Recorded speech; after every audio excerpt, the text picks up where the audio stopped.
महाजी, मेरा दुपट्टा छोड़ दो, मुझे घर जाने दो। मैं आपके लिए माखन लेकर आऊंगी, मान भी जाओ ना।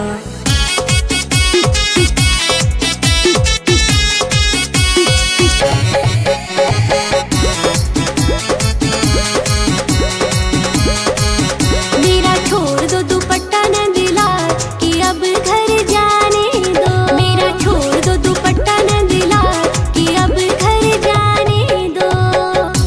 कि अब घर जाने दो, कि अब घर जाने दो, कि अब घर जाने दो, कि अब घर जाने दो।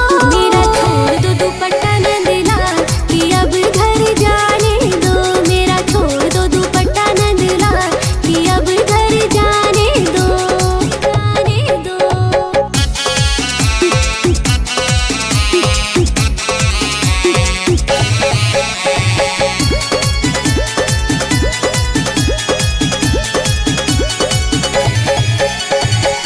बदले में मेरी बिंदिया ले लो, बिंदिया ले लो, मेरा टीका ले लो। बदले में मेरी बिंदिया ले लो, बिंदिया ले लो, मेरा टीका ले लो, टीका ले लो। टीके पे जड़े मोतीलाल, टीके पे जड़े मोतीलाल कि अब घर जाने दो।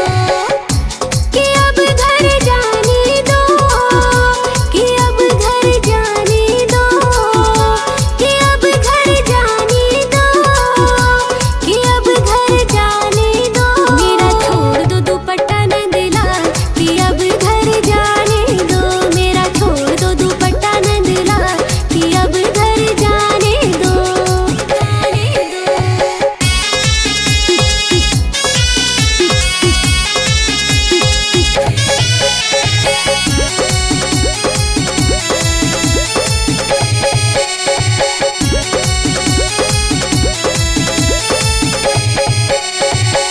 बदले में मेरे झुमके ले लो, झुमके ले लो, मेरी चूड़ी ले लो। बदले में मेरे झुमके ले लो, झुमके ले लो, मेरी चूड़ी ले लो, चूड़ी ले लो। चूड़ी पे जड़े हीरे लाल, चूड़ी पे जड़े हीरे लाल कि अब घर जाने दो।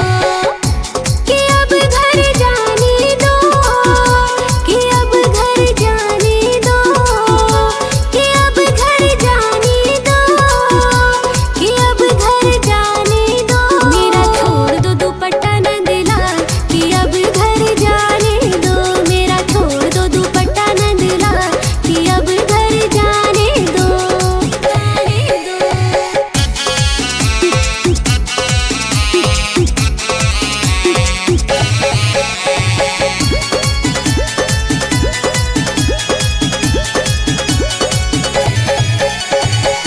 बदले में मेरे घुंघरू ले लो, घुंघरू ले लो, मेरी पायल ले लो। बदले में मेरे घुंघरू ले लो, घुंघरू ले लो, मेरी पायल ले लो, पायल ले लो। पायल में जड़े मोतीलाल, पायल में जड़े मोतीलाल कि अब घर जाने दो।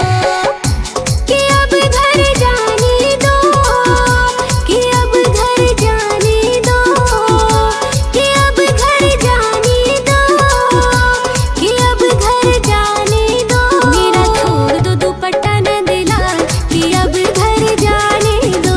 मेरा छोड़ दो दुपट्टा नंदलाल कि अब घर जाने दो, जाने दो।